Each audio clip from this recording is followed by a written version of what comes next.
کۆبوونەوەکە بەردەوامە بەڵام ئەمە لێرەوە گرنگی و کۆبوونەوەی دەخینە ڕوو لەگەڵ بەڕێز موعەیەد تەیب شۆڤەکاری سیاسی لە ستودیۆکانمان لە دهۆکەوە لەگەڵمانی بەڕێز موعەیەد تەیب سپاس زیاتر قسە دەکەین بەر لە هەموو شتێک دەمەوێت بپرسم کە گرنگی ئەو سەردانە لە ڕووی دیپلۆماسی سیاسی هەرێمیەوە چییە؟ بله سپاس سلااف بووە بۆ بینەرێن کوردستان 24 ڕاستیژی بۆ هەرێما کوردستانی سێ فاکتەرێن gelek giring hene ku ev sê faktere çên destkeftên herêma Kurdistanê biparêzin ya êkê her dem yek helwîstiya hêzên siyasiyên Kurdistanê ye ya divê hebûna hêzeka ku bergiriyê ji sînorên herêma Kurdistanê biket yesiyê diplomasiyet e. Em heke bên ji sala 92 heta nike rastî jî Kurd diplomasiyetê da gelek serkeftî bûne. Ev hewlên Cenabê Kayk Mesrûr Barzanî taybetî li kombûnê miyûne xwe nikew paşa rojê jî da dirêje pêdana wê diplomasiyeta serkeftiyane ya ku Serûy Barzanî bingehê wê danayî Cenabê Kayk Nêçîrvan Barzanî serberdewam bûye diplomasiyet fakterekî gelek giring e بۆ هەرێما کوردستانی هەکی ئەم بەرێ خۆ بدەینە سەردانا ئوردنێ ئوردن وڵاتێکی gelek giringê evrûke giringiya urdin çi têtin em zanîn ku piştî ketina Seddamî heta evrûke urdin ew himbêz bûye ya ku hêzên sunne yên Iraqî evê bejdar prosa siyasî da li wêrê bûyne Urdin karîgeriyeka mezin li ser biryara wan heye û em şên bêjin Urdin nûneratiya siyaseta dewletên erebiyên sunnet ket beramber Iraqê Urdin wek wekîlekî bûye bû diplomasiyet û bû siyaset û siyaseta bêjin dewletê erebî û helwêstê wana beramber hikûmetên êk li dîfê êkên ku hatîne ser hikmê Iraqê. Ev rûke rastî ev seredane seredaneka gelek giring e ji bo çiya giring e êk ev rûke hewlekî li Bexdayê tête dan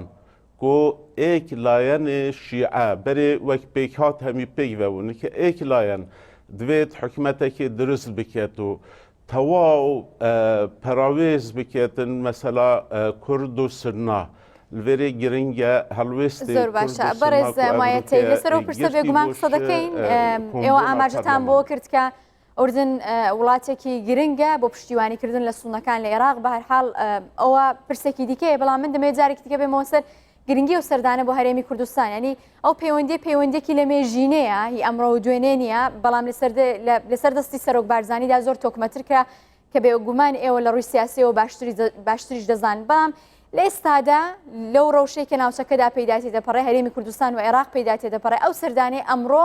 چەندە گرنگە لە ڕووی سیاسیەوە بۆ هەرێمی کوردستان بەێ من دەستپێکێکی گوتی geleka giringe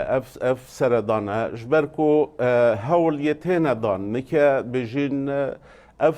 hewlê ku hikûmetekê çêkin bê pirsê bi nûnerên herêma Kurdistanê bê pirsekê bi nûnerên Sunna û hêzên siyasiyê Sunna û Kurda tewaw perawêz bêxin divêrê de em zanîn nike êk helwêstiyek heye helwêstê Sunna û Kurda êk bûye beramber vê hikûmeta Mihemed Elawî divêt pêk bînitin divêrê de em ez dibêjim ev seredane dê bû hindê bitin ku dirêje pêdan vî helwêstî û êk helwêstiya Kurd û Sunna dirêje pêdan pê hebitir ser vî helwêstê xwe bimînin ji ber ku eger ev hikûmete vî bernameyî û bi vê arasteyî bête durustkirin dê kêşên gelek mezin li Iraqê durust bin ya divê jî Kurd û Sunne êdî çi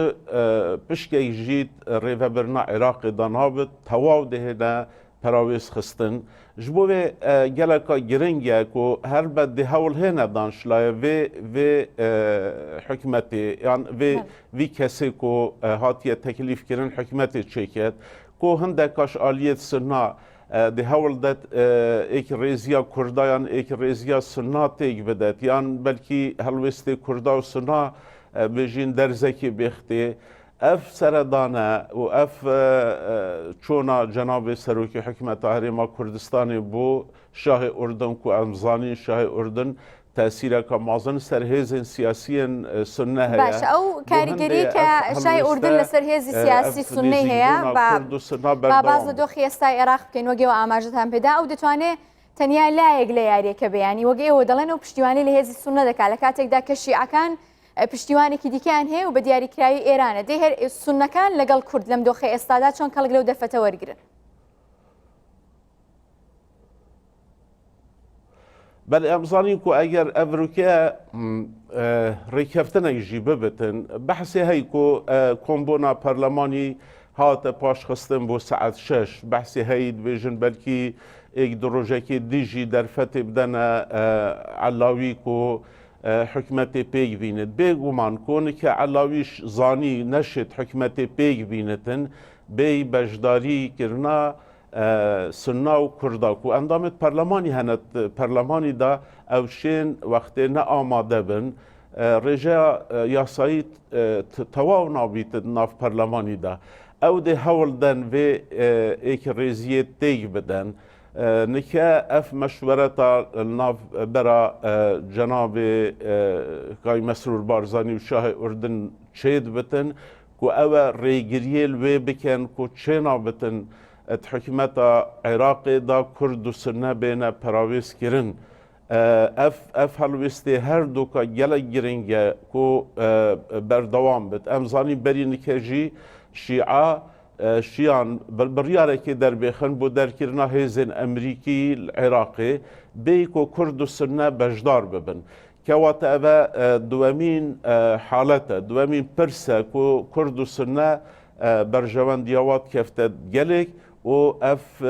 هلوسته تبیا یه بردوام بد اف بردوام بوناویجی